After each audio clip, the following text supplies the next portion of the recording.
Hello, I just bought this book on Amazon because I really love the author, and I was just flipping the pages and came to me this chapter. And since I really love even just the title, I would like to read it with you. By the way, I want to say that this author is born in 1866, and yet in that year they had a great consideration that period of Japan people. So let's read. By the way, it's in public domain, obviously. Art training through the animal world. It is said that in Japan, if one picks up a stone to throw at a dog, the dog will not run, as you will find he will in almost every case here, because there the dog has never had a stone thrown at him, and consequently he does not know what it means. The spirit of gentleness, kindliness, and care for the animal world is a characteristic of the Japanese people. It, in turn, manifests itself in all of their relations with their fellow men, and one of the results is that the amount of crime committed there each year in proportion to the population is but a very small fraction of that committed in the United States. In India, where the treatment of the animal world is something to put to shame our own country, with its boasted Christian civilization and power, there, with a population of some 300 millions, there is but one-fourth the amount of crime that there is each year in England, with a population of some 20 millions, and only a fraction of what it is in the United States, with a population of not more than one-fourth the population of India. These are most significant facts. They are indeed facts of tremendous import, and we would do wisely to estimate them at their proper value. We cannot begin too early in inculcating what I will term human sentiments in the mind and heart of every individual. How early and almost unconsciously the mother, for example, gives the first lessons of thoughtlessness, carelessness, and what will eventually result in cruelty or even crime to her child. The child is put upon the hobby horse. A whip is put into his little hand, and he is told, "Now whip the old horse and make him go." With this initial lesson, continued in various ways, we find the eager desire the child has for whipping, when he gets the whip into his hands in a wagon behind the real horse. Now, nowadays, not anymore. Or even when younger, the child stumbles over a chair, receives a knock, and bursts into crying. The mother, in some cases, merely thoughtless, in others, caring only for her own comfort and ease, in order to call the attention of the child away from the little heart and greater rage and fright, says, "Did the mean chair? Did the mean chair? Art's mamma's little boy? Go and kick the old chair. Kick it hard." I don't know if nowadays they say like this. The next day, when the child falls over or bumps against the dog in turn is the one to receive the kick. No, nowadays no, dai. And still later, when anything of the kind occurs in connection with a little playmate, the playmate receives the same treatment. And, so far as his relations with his fellow man, when he is grown to manhood, are concerned, each one can trace them for himself. We have sketched the thoughtless or the selfish mother. Let us look for a moment at the other type of mother, the one who is ever thoughtful, desirous of bringing the best influence to bear upon this little sensitive plate, if you will allow the expression.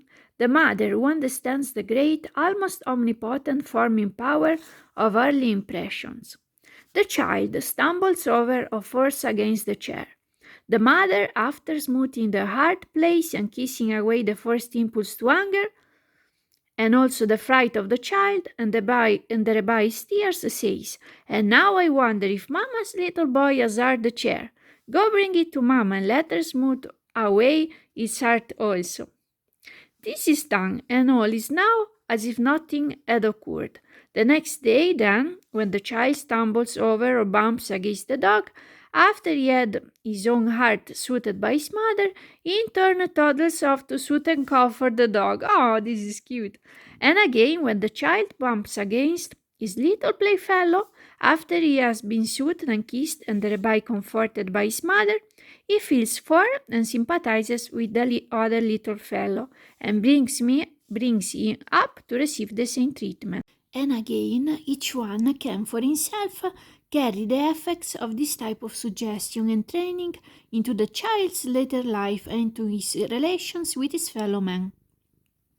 Many instances of this nature in the everyday life of the mother and child might be mentioned, and to go back even farther, those mothers who are beginning to understand the powerful molding influences of prenatal conditions will realize that every mental and emotional state lived in by the mother makes its influence felt in the life of the forming child, and she will therefore be careful that during the period she is carrying the child, no thoughts or emotions of envy or malice, no unkind thoughts of any kind, be entertained by her, but on the contrary, thoughts of tenderness, kindness, compassion, and love.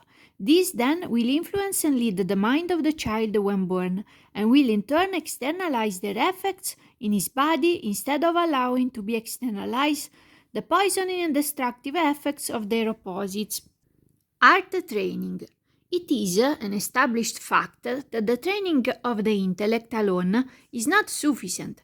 Nothing in this world can be truer than that the education of the head, without the training of the heart, simply increases one's power for evil, while the education of the heart, along with the head, increases one's power for good, and this indeed is the true education. Clearly, we must begin with the child. The lessons learned in childhood are the last to be forgotten. The potter molds the clay only when it is soft. In a little while, when it begins to harden, he has no more power over it. So it is with the child. The first principle of conduct instilled into his mind, planted within his heart, take root and grow. And as he grows from childhood to youth, and from youth to manhood, these principles become fixed. They exert their influence. Scarcely any power in existence can change them. They cling to him through life. It's not true if you remold your subconscious in positivity. They decide his destiny. How important then that these first principles implanted within the child's heart be lessons of gentleness, kindness, mercy, love, and humanity, and not lessons of hatred, envy, sex. The former make ultimately our esteemed law-abiding, law-loving citizens, the latter law-breakers and criminals. Upon the training of the children of today depends the condition of our country generation hence.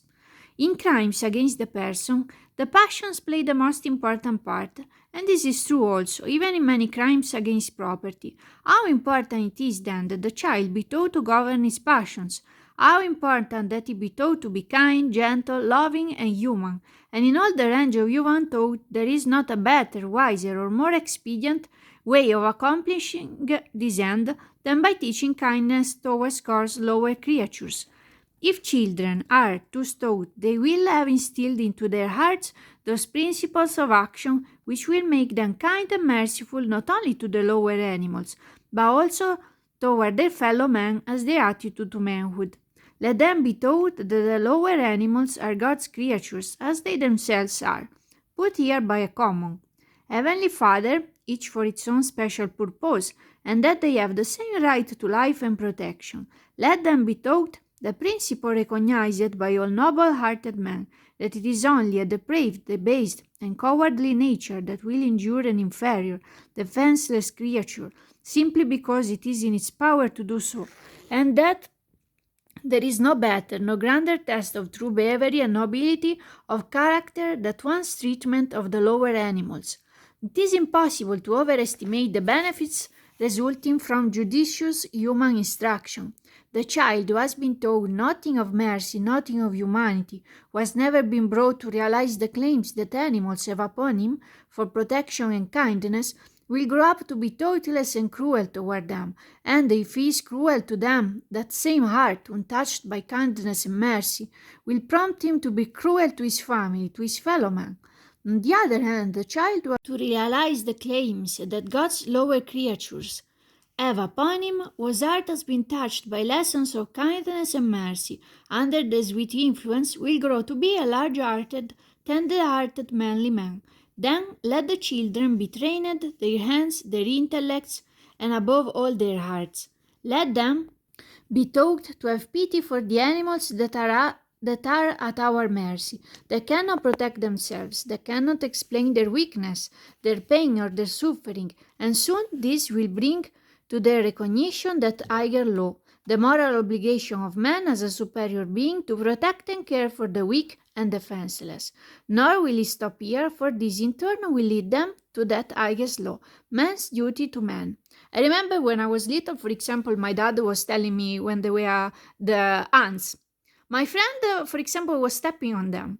And when we were really little, my dad told me, "Look how they are good, poor little ones. They are doing their business. They are bringing their little stuff. Treat them good." I always remember that thing. Indeed, it's true what our parents tell us when we are little. So, nothing. Have compassion for animals and love them.